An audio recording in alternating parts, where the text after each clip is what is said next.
Penguin Random House Audio presents Old Time Radio's Greatest Shows, Volume 44, featuring Basil Rathbone, Nigel Bruce, Sidney Greenstreet, and many more. Edited by Carl Amari. This episode from the life of Sherlock Holmes will be transmitted to our men and women overseas by shortwave and through the worldwide facilities of the Armed Forces Radio Service. Petri Wine brings you Basil Rathbone and Nigel Bruce in the new adventures of Sherlock Holmes.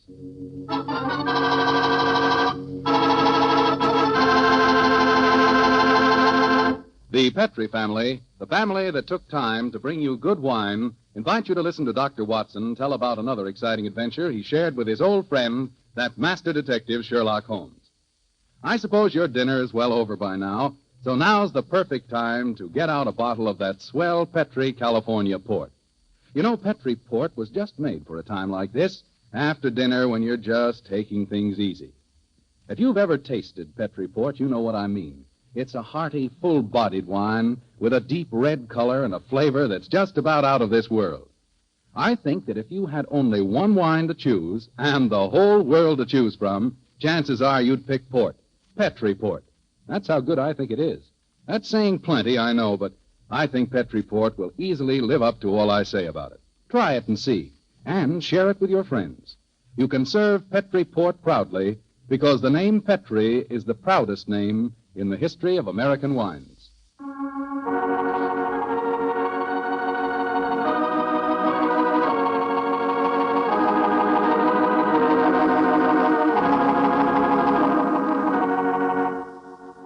And now let's visit our old friend, Dr. Watson. I'm out here on the patio, Mr. Foreman. Come on out and join me. Admiring the sunset, eh, Doctor? Yes, my boy. It's a particularly beautiful one. Where are the puppies this evening? Asleep on a favorite tweed coat of mine that's just come back from the cleaning. And you hadn't the heart to move them, I suppose. No, I hadn't. The little fellows looked so comfortable. In fact, I sometimes wonder if these... But you haven't come here to listen to a dissertation on the behavior of dogs? Well, it is getting near story time, Doctor. Yes, of course it is. Well, just let me get my pipe properly lighted. Ah, that's it. The story I'm going to tell you tonight began in 1909. I received a telegram from my old friend telling me that he was leaving his Sussex bee farm and coming to London for a few days. I hadn't seen the great man for several months, so naturally I went to Victoria Station to meet him. As the train drew to a stop, the door of a first-class carriage swung open and Sherlock Holmes, hand outstretched, jumped down onto the platform to greet me. Watson, my dear fellow, how are you? Oh, Holmes, my dear fellow, it's good to see you again. I've missed you. And are you, old chap? Here you bake, sir? Yes, Porter, and get us a hansom cab, will you? Right, you all, Governor. I wish I'd got a spare room for you. Don't worry, Watson. I shall be very comfortable at the Diogenes Club. By the way, I trust you're free this evening. Yes, naturally. What are your plans? I thought we'd go to the theater. The theater? Oh, what play do you want to see? Oh, I thought we'd go to the Savoy Theater and see the Sherlock Holmes play. I hear it's enormously successful. Yes, I know it is, but I've avoided it. I'm told that Sir Claude Horton takes great liberties with your character, and as for the actor portraying me, my friends tell me it's a travesty. He makes me nothing but a bumbling old fool. Therefore, a visit to the play might be a salutary experience for both of us. In any case, my trip to London is a response to an urgent telegram from Sir Claude himself. Well, he wasn't specific in his telegram. He suggested, however, that we attend tonight's performance and discuss the matter with him afterwards. I see. Well, I suppose if you can sit through it, I can. Of course you can, old fellow. In any case, you yourself are partly responsible for the play's existence. How do you mean, Holmes? Oh, those sensational stories you wrote of my modest problems, I should have seen where they would eventually lead to. In time, no doubt, we shall be portrayed on the cinematograph as well. Nonsense, Holmes. That newfangled thing's only a toy. I think not, Watson. We're on the edge of a strange new mechanical world. In fact, I begin to feel a certain concern about the rumored developments in wireless telegraphy. But enough of these predictions. Here comes our porter with a cab. We'll tell the driver to take us straight to the Savoy Theater.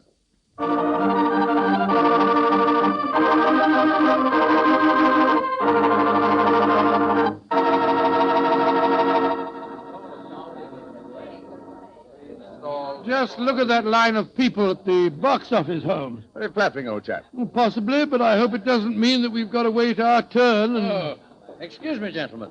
You're Mr. Sherlock Holmes and Dr. Watson, aren't you? Yes. I thought I couldn't be mistaken. My name is Frank Ferris. How do you do, Mr. Ferris? I'm glad to meet you, sir. Sir Claude has a box reserved for you. He asked me to see that you are quite comfortable. Very considerate of him. Will you follow me, please? Thank you. Neither of you has seen the play before, I understand. No, Mr. Ferris, we haven't. I imagine it'll be a strange experience seeing yourselves portrayed on the stage. By the way, I'm playing the part of an old friend of yours, Professor Moriarty. Oh, indeed. I'm looking forward to a very entertaining evening. I presume that you escape our clutches, as usual? Yes, I do, Mr. Holmes. And I've done it nightly now for 137 performances. A record that I'm sure Professor Moriarty himself would envy. Had it not been for his memorable demise at the Reichenbach Falls. Ah, here we are, gentlemen. This is the box reserved for you. And now, if you'll excuse me, I'll go back to my dressing room. Oh, I nearly forgot, Mr. Holmes. Sir Claude asked me to give you this note. Thank you. No, not at all. Well, I'll see you later. Very nice fellow for an actor. Don't be a snob, Watson. Well, what does the Claude note say? I'll read it to you. Dear Holmes, since I telegraphed you yesterday, there have been strange developments. In fact, I've been doing some detective work off stage as well as on. Watch the performance tonight and watch the audience, too, particularly the occupant of the box opposite yours. Please come to my dressing room as soon as the last curtain has fallen. Oh, he's being very mysterious, and the box opposite ours is empty. No. Look, Watson, look. Someone has just entered. Confound it, the house lights are going out. The first act's beginning, Holmes.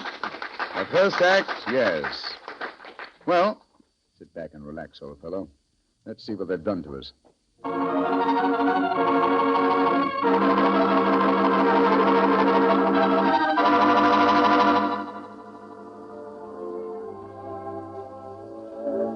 Well, what did you think of the first act, Holmes? Huh?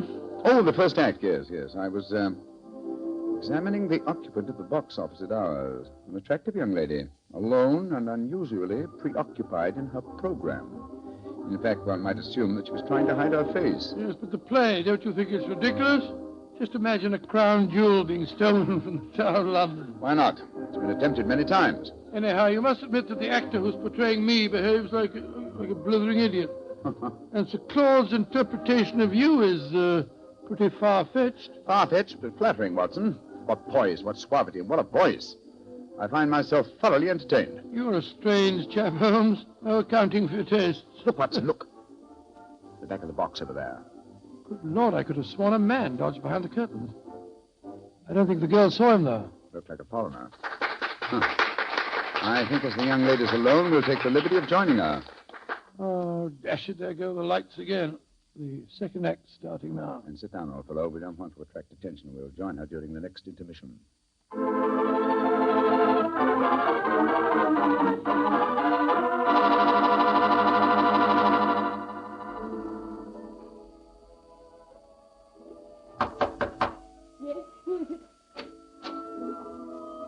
are you?